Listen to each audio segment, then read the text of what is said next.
If I said to you, for every dollar that you invest in ensuring that your team is sufficiently safe at work, you get about $2.30 in return. You're kind of saying that unless you have psychological safety, most of those attributes of a high-performing team, they don't exist, or they only exist to a lesser amount. You cannot have high-performing teams and deliver on your objectives unless you have a foundation where people are contributing their best and feel psychologically safe.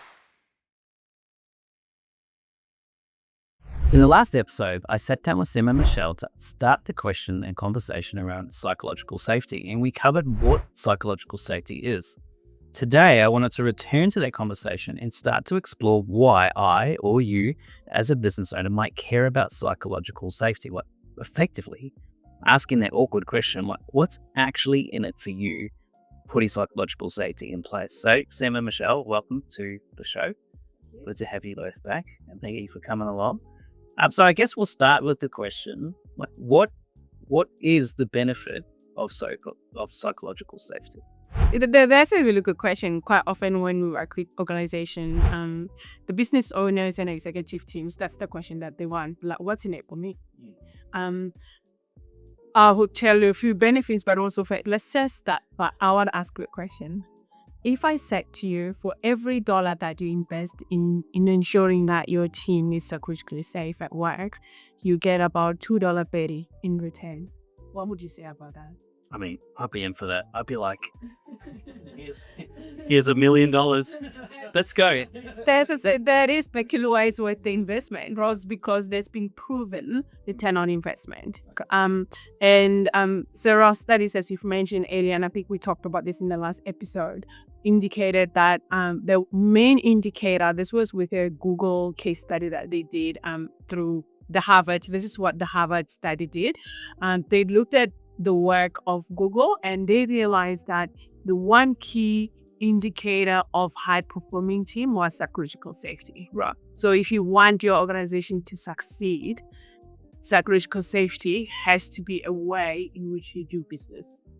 Yeah, so I feel like when you were talking about psychological safety, and unless I completely misunderstood this, you're kind of saying that unless you have psychological safety, most of those attributes of a high-performing team, they don't exist, or they only exist to a lesser amount. Like, what's the, like, how on the scale of like catastrophic to it really doesn't matter that much? Like, where is it sitting? Yeah, that's a really good question, James. And I think to answer that, I think you want to look at what are the attributes of a high-performing team. So to be a high-performing team, you want execution excellence, you want robust decision-making, you want creativity and innovation, and you want agility. And for those attributes to thrive, you need a foundation where people feel psychologically safe to question decisions, to bring their opinions, to challenge the status quo without any fear that there's a consequence for them doing that. In fact, it's the expectation that they bring that diverse thinking and that they're challenging the status quo as part of ensuring all those attributes that I just listed in terms of a high-performing team. So the question is, you asked whether it was essential or whether it was, I can't remember the words that you used, but on the spec.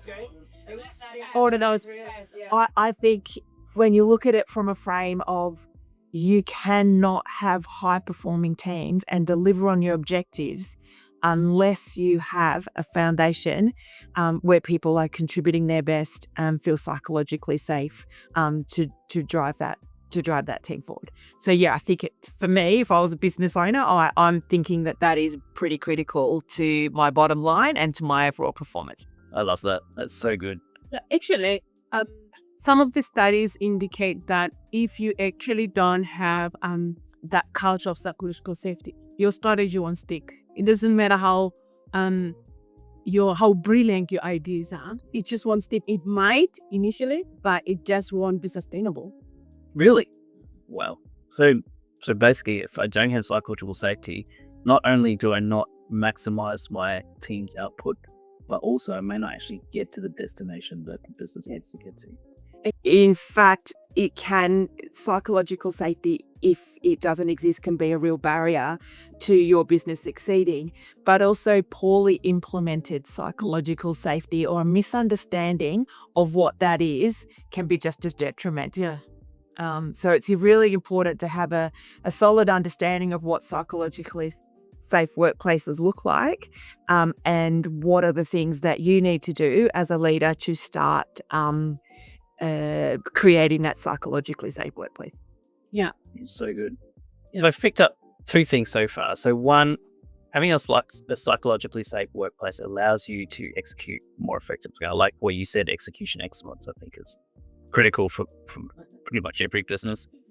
Yeah. Secondly, the ability to achieve the strategy that you need to do to be in business. Is there any other aspects of psychological safety that are critical for business owners to know? As a business owner, there are some key things that you need to be aware of in terms of psychological safety, and in there's a variety of different legislations in different jurisdictions that have started to mandate the importance of psychological safety in the workplace. And for instance, in Australia and New South Wales, Safe Work, New South Wales have implemented the Code of Practice for managing psychosocial hazards in the workplace. And that really does outline for business owners their responsibility in terms of providing a psychologically safe workplace, but also being mindful of the other psychosocial hazards that employees may be exposed to in the workplace and their responsibility in addressing those. But that's quite a big topic, James, and we might need to move that over to another Probably a future episode. Yeah. Stay tuned for that interesting answer.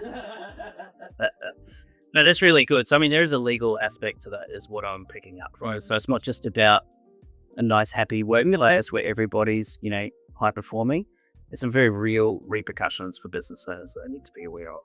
Yeah, and quite often business owners are not aware of that, especially if they don't have a HR department, which a lot of times you'll find that's the case for small businesses. They're not there yet to afford HR department. So quite often what we find out is that business owners come to us at a point where there's already been a workers' compensation claim. Oh, yeah. And that's when they realize that they should be hit. Yeah, so it's important that we act early to avoid that sort of workers' compensation. Yeah, it's sort of negative place to be as us. And the research and the data shows that psychological injury claims take up to 3 times longer to be resolved. Therefore, they're having a 3-time impact on the workplace, your business, and the person, the employee that's been impacted by this, than physical injury. And I think physical injuries are very well understood, and there's really robust frameworks about this. Businesses are only just starting to come to grips with what are their responsibilities around these social hazards. 3 times. Yeah. Wow. Think about the financial invoices as an example for a mental health claim or a mental health, or rather, for instance, think about a psychological injury. It'll take some months, sometimes years. So while there's implication on an individual, obviously, who's going through challenges, think about there is a business owner, your legal obligations around that. Yep. Also think about the day-to-day running of the business. So you then need to perhaps replace the person in the meantime while perhaps they're getting paid or whatever the arrangement might be. Yeah. So there's a huge financial implication. Hence, it's important to invest at the front, knowing that that would reduce. This is not saying that you'll never have those sort of complications as a business owner. However, we know that having these sort of systems and processes in place help to reduce the likelihood and help to manage, because some of those psychosocial hazards will occur as part of their job, that whatever their business is. It's about making sure that you have robust systems to manage that and support your people. Okay. Well, so in the spirit of not wanting to get a 3x injury claim, not just for the people that are impacted by it, because that is terrible for them, but also as a business where I need to take care of all my other staff and all the other business things that happen, what are some of the things I could be doing to get a pulse check or to make sure that I at least have some level of psychological safety and I'm trending in the right direction? How do I go about doing that? Yeah, well, that's a really good question. I think you really need to get a sense of that before you start thinking about what strategies do I need to implement and where do I need to invest my energy. But there are some psychological safety checklists. There are some employee engagement tools that have a strong psychosocial, psychological lens to them, which because it really is important to get that feedback from your employees.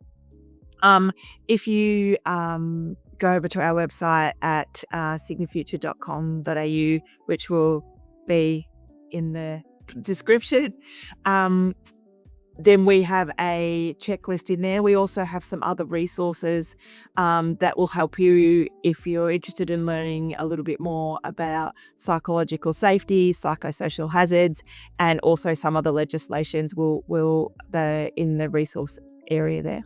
Well, probably I'd also advise that wherever you are in the world, and we're referring, the legislation part that we've been referring to is specific to Australia and New South Wales. So wherever you are, there would be some sort of legislation that governs and guides you. So it is critical for you as a business owner. If you don't have an HR department, it's your responsibility to make sure to understand the law and make sure that perhaps you get some advice if you're not able to interpret it yourself.